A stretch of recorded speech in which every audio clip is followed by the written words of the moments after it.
I'm a promising young and so there comes a point where when you're a kid you want to be a pop star, but pop stars aren't necessarily like they're young, and then when you're older you're just a washed up pop star, and so I'm getting to the washed up age without ever actually hitting my pop star status. So that's like a kind of how I relate to the role. So as a musician, I can vibe with a lot of the things being said. So I bring a lot of myself into the role for sure. For me, how I relate to Susan, at one point in my career, like I decided to also kind of take a break and pursue, I guess, a more, simple life where I went back to school. I was working in a car dealership as a receptionist. Like I just, yeah, in Canada. So I took that time to like veer away from, I guess, the creative path.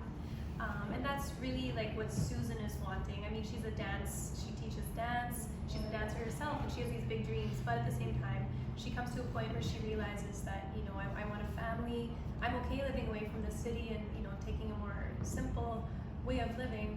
So I guess that's also how I can relate to Susan. And I mean, well, at this point in my life as well, I mean, even though I am still pursuing performing and I also do radio, but at the same time at this point in my life, I feel like I'm also kind of getting there. I mean, I am 30, or 31, but I mean, that's not too far away as well in terms of, having a family and settling down and stuff. So I definitely can relate as well to Susan.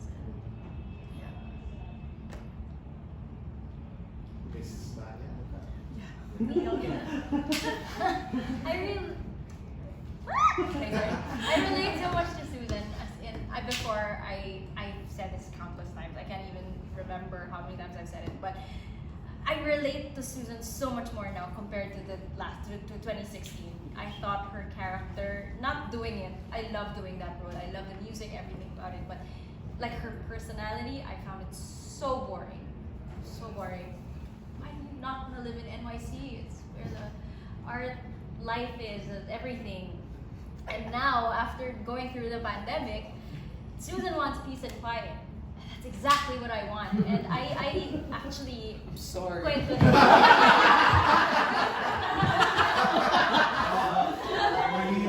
Sorry, okay? And now actually I can see bits of it in like a pocket version of it in my life. Because my husband right there, if you didn't know, I'm married to that guy. He makes content on TikTok and he gets billions of views. He makes educational content, but it's fun. I love seeing him do what he's passionate about, which is the same with Susan and John. Like Susan loves seeing John do what he's passionate about, but of course, like she wants peace and quiet also. But whenever I see him, and with that, with that platform comes the responsibility of dealing with trolls, dealing with people who don't understand what you do and just have nothing better to do with their day except crap on your content.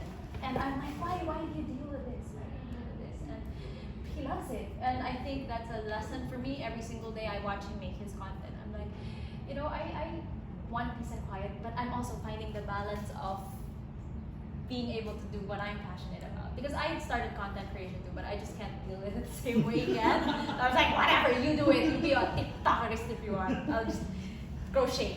So I'm like there. I'm like crocheting, but also making content, singing, performing, and it's that balance I'm trying to marry. And I think that's what I kind of relate to with Susan. Except I don't break up with you. My turn. I relate so much to John actually. It's the pressure and the anxiety that an artist faces in this crazy industry. I've been in the showbiz industry for 12 years now, and it's vastly changing over the past 3-4 years, and I'm sure you guys know how much it has changed after the pandemic. We artists were kind of forced in a way to do other things out of our comfort zone. We started to become content creators. We started to, try and adapt to the changing scene of this industry. And that's what I'm going through as an artist also, because during the pandemic, there was no TV and film productions. And I was primarily a TV and film actor. So it took a huge toll on me. All my projects were canceled indefinitely. I didn't know where to, find work. So we had to, choose different paths. Pero in my head, I would always think, I don't want to sell out, Mike.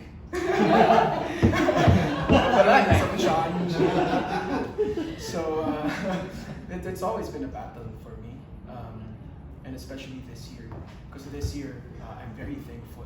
Finally, we can do things like this again after after the restrictions were eased and pandemic is ending. We finally get to do the things that we love doing again. And but then I was faced with the same anxieties that John faced when this is all back to normal with all the new artists, everyone that's new and who have so much to bring to the table. Who am I now?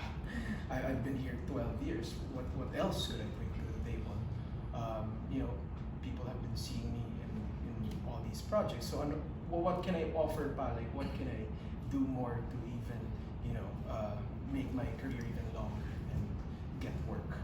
And that's exactly me at the start of this year.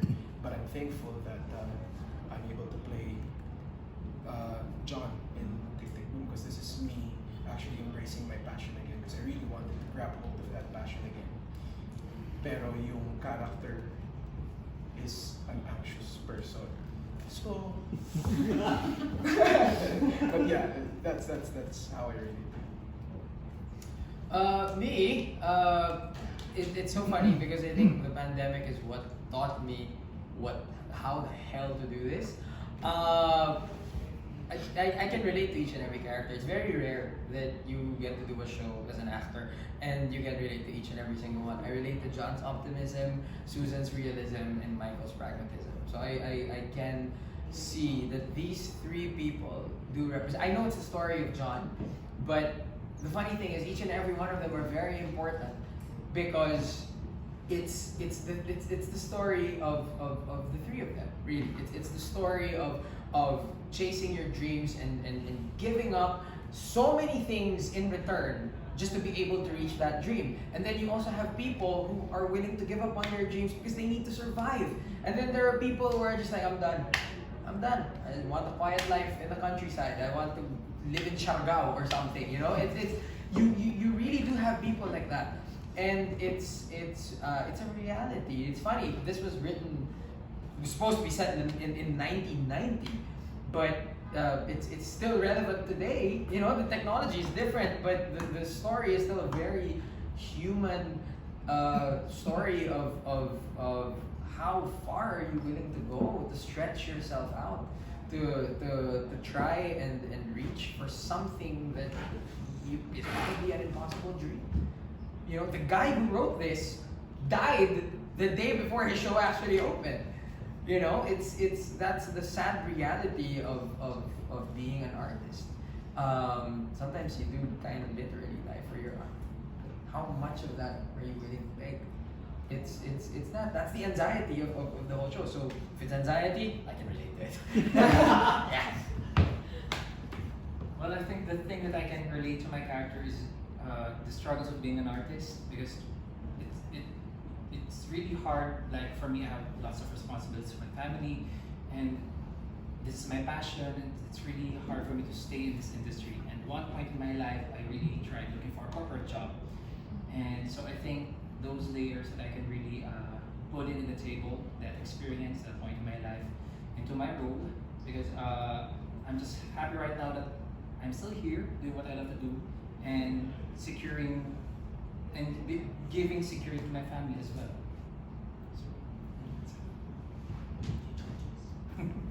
So anyone who wants to ask for Kayla and Jeff, because they're about to leave now. Yeah.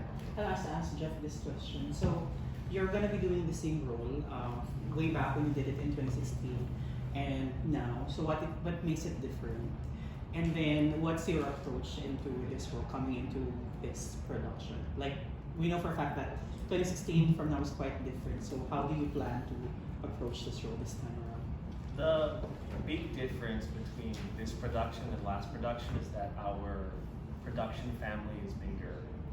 And having alternates and having other cast members there to kind of like dig through the material has been an incredible addition. So there's a lot more things that are becoming clear about the script, and it's becoming, it's like flourishing. It's like, what's the word for? It's blossoming into something very different than it was before. I don't, maybe I was just dumber then. But I'm definitely seeing a lot more things, and I have these people to thank for it. Being able to like sit back and watch Khalil do the run and then notice things and say, oh, I missed that. And then having Rev come up to me and say, you missed that. And then having Robbie come up to me and be like, you're missing that. And I'm like, I'm missing it. So yeah, the big difference now is that we're older and we're wiser and we're bigger. So.